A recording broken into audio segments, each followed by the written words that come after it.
उस रात बारिश थम चुकी थी, लेकिन हवा का झोंका अजीब था। रवि और उसके दोस्त पुराने खंडर की तरफ जा रहे थे। समीर बोला, बस एक छोटा सा चैलेंज है, अंदर जाके एक फोटो खींच लो बस। रवि को हंसी आ गई। उसने कहा, अरे यार, ये भूत प्रेत कुछ नहीं होता। खंडर एक पुरानी हवेली थी जो 80 साल से बंद थी। लोग कहते हैं ये किसी रानी का महल था, लेकिन रानी ने यहाँ आखिरी सांस ली, पर उसकी मौत अब भी एक राज है। रवि ने फ्लैश लाइट जलाई और अंदर घुस गया। अंदर सब कुछ सरगल चुका था। दीवार पर पुरानी तस्वीरें लटकी थी।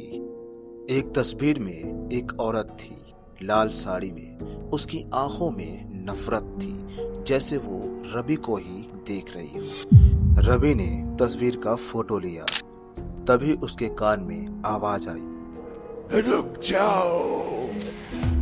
रवि पीछे मुड़ के देखता है तो कोई नहीं था, लेकिन तस्वीर में रानी की आंखों का एंगल बदल गया था। रवि ने सोचा, ये शायद मेरा इमेजिनेशन होगा। उसने अंदर का एक और दरवाजा खोला। सामने बहुत ही लंबी गली थी। गली में एक पुराना झूला धीरे धीरे हिल रहा था, लेकिन हवा तो थी ही नहीं। रवि ने मोबाइल से वीडियो बनाना शुरू किया।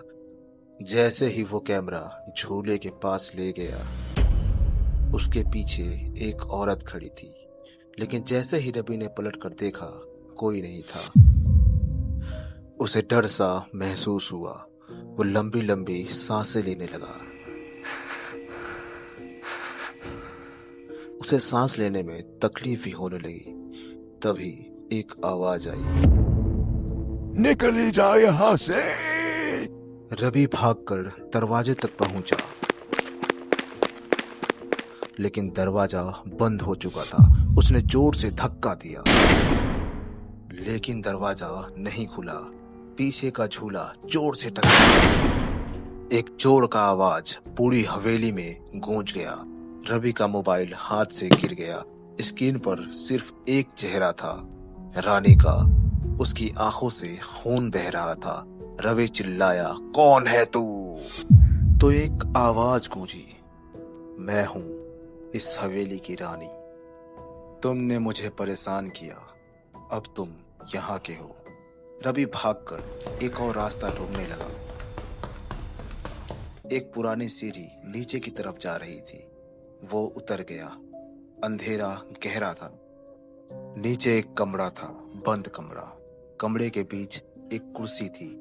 कुर्सी पर एक औरत की लाश बैठी थी। उसके गले में रस्सी थी और दीवार पर खून से लिखा था, वापस मत जाओ। रवि ने फ्लैश लाइट उस लाश के चेहरे पर मारी। उसकी आंखें खुल गई। औरत बोली, तुमने मुझे जगा दिया। रवि ने चिल्लाकर पीछे भागना चाहा। तभी कुर्सी हिल गई और लाश नीचे गिर गया। एक पुरानी घंटी बजी। हवेली में एक अजीब सी वाइब्रेशन होने लगी।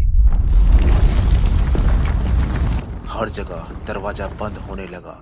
रवि ने मोबाइल उठाया। स्क्रीन फट चुकी थी, लेकिन एक वीडियो प्ले हो गया जिसमें वही औरत चलकर उसकी तरफ आ रही। उसका चेहरा जला हुआ था। एक आंख अंदर को घुसी थी। उसके मुंह से सिर्फ एक ही शब्द निकल रहा था, छोड़ो। रवि समझ नहीं पाया। उसने जोर से चिल्लाया, मुझे छोड़ दो। औरत हंसी, एक भयानक हंसी। हा हा हा हा, तुम अब जा नहीं सकते। तुमने मुझे देख लिया है। हा हा हा हा हा। रवि ने एक पत्थर उठाया और दरवाजा तोड़ने लगा। तभी उसके हाथ किसी ने पकड़ लिए। वो वही औरत थी। उसके नाखून लोहे जैसे थे। रवि ने जोर से मुक्का मारा, लेकिन हाथ उसके अंदर से गुजर गया, जैसे वो इंसान ना हो, परछाई हो। औरत उसके कान के पास आती है और कहती है, तू अब जिंदा नहीं है। रवि की आंखें फटी की फटी रह गई। वो देखता है कि उसका शरीर नीचे गिरा हुआ है और उसकी आत्मा उसे देख रही है। रवि को अपनी आंखों पे भरोसा नहीं होता। वो पूछता है, मुझे क्या हो गया है?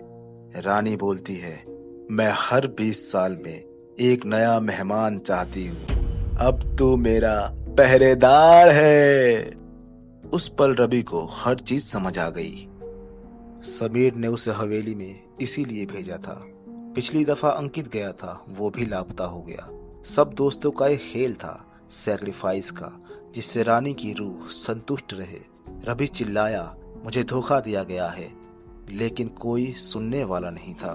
हवेली में सब कुछ शांत हो गया। बस एक फोटो फ्रेम में तस्वीर बदल चुकी थी।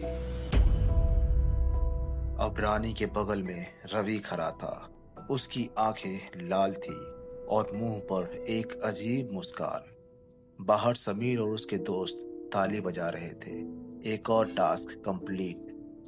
तभी उन्होंने तस्वीर देखी और उनका रंग उड़ गया।